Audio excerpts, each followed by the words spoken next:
నల్లగొండలో, బత్తాయి తోడలతో బతికిన నల్లగొండలో లక్షల లక్షల టన్నుల వడ్లు పండించేటువంటి పరిస్థితులు తెచ్చుకున్నాం. అంతకుముందు లేని నీళ్లు యాడికెళ్ళి వచ్చినాయి, ఎట్లా వచ్చినాయి అంటే దమ్ము కావాలి, చేసే ఆరాటం ఉండాలి. ఇది నా ప్రాంతం, నా గడ్డ, నా ప్రజలు అనే ఆరాటం ఉంటే ఎట్లన్నా చేసి సాధించుకొని రావచ్చు. కృష్ణా జలాల కథ మీకు ఒక 4 నిమిషాలు చెప్తా, దయచేసి మీరు సైలెంట్గా ఉంటే మీకు అర్థమవుతుంది. ఇలా ఏమి ఏరా పేరు లేదు. ఆనాడు కొట్లాడినాం, రాష్ట్రం కోసం కొట్లాడినాం. ఆ రోజు జలసాధన ఉద్యమంలో మండలానికి ఒక బ్రిగేడియర్ వచ్చి నెల 15 రోజులు తిరిగి ప్రజలను చైతన్యం చేసినాం. ఆ రోజు నేనే రాసిన పాట, పక్కన కృష్ణమ్మ ఉన్న ఫలితమేమీ లేకపాయే అని ఏడ్చినాం ఆ రోజు. ఈరోజు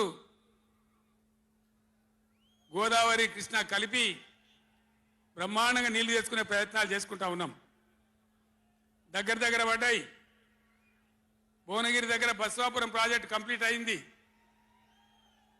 డిండి ప్రాజెక్ట్ కంప్లీట్ కాబోతా ఉంది.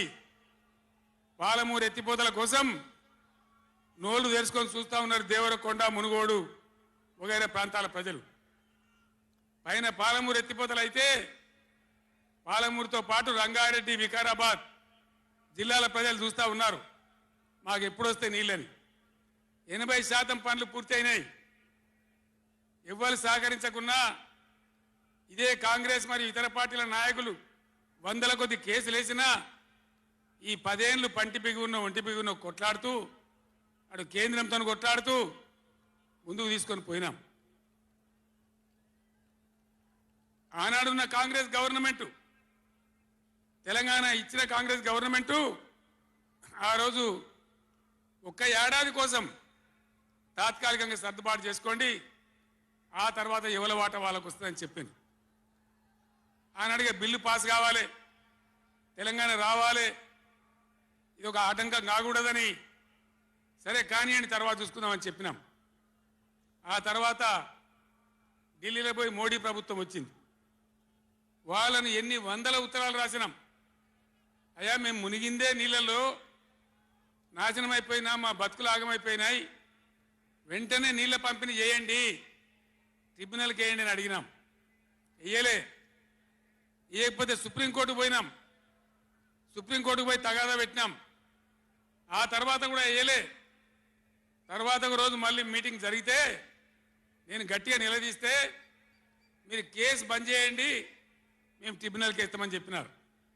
సరే మంచి మాట ఇచ్చేటోళ్ళు వాళ్ళు కాబట్టి, కేంద్ర ప్రభుత్వం కాబట్టి కేసు విత్డ్రా చేసుకున్నాం.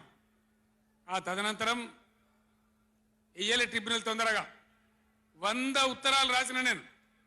ఇగో నా పక్కనే కూర్చున్నారు కేశవరావు గారు, నామా నాగేశ్వరరావు గారు, స్టేజ్ మీద మన పార్లమెంట్ మెంబర్లు అందరు ఉన్నారు, మన ఎంపీలు అందరు ఉన్నారు.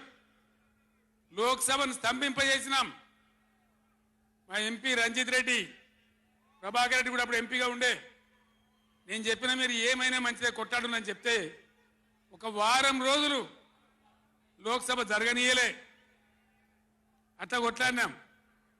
ఆ ఒత్తిడికి తల ఒగ్గి మొన్న ఎలక్షన్లకు 4-5 నెలల ముందు ట్రిబ్యునల్కి వేసినారు. ఇప్పుడు జరగవలసింది ఏంది? ఏ గవర్నమెంట్ ఉన్నా, మా గవర్నమెంటే ఉండినా గవర్నమెంట్ ఏం చేయాలి? ట్రిబ్యునల్ ముందర పోయి గట్టిగా వాదించి చరిత్ర మొత్తం చెప్పి, మన అవసరాలు చెప్పి, మన కరువు చెప్పి, మన బాధలు చెప్పి, ఇగో మా వాటా ఇంత రావాలి అని కొట్లాడాలి. అది మొగోడు చేయాల్సిన పని, ప్రజల మీద ప్రేమ ఉన్నోడు చేయాల్సిన పని. మీకేం కోపం వచ్చిందో, ఏం భ్రమల పడ్డారో, పాలిచ్చే బర్రెను ఆయన అమ్మేసి దున్నపోతుంది తెచ్చుకున్నారు. ఇక తర్వాత ఏం నడుతుందో 3వ నెల మీరు కండ్లారా చూస్తున్నారు. చిన్న చిన్న విషయాలు పర్వాలేదు, కానీ మన జీవితాలనే దెబ్బకొట్టేటువంటి కృష్ణా జలాలు కేఆర్ఎంబి అంటే కృష్ణా రివర్ మేనేజ్మెంట్ బోర్డుకు భద్రపల్లాగబోయి అప్పచెప్పినారు ఈ గవర్నమెంట్.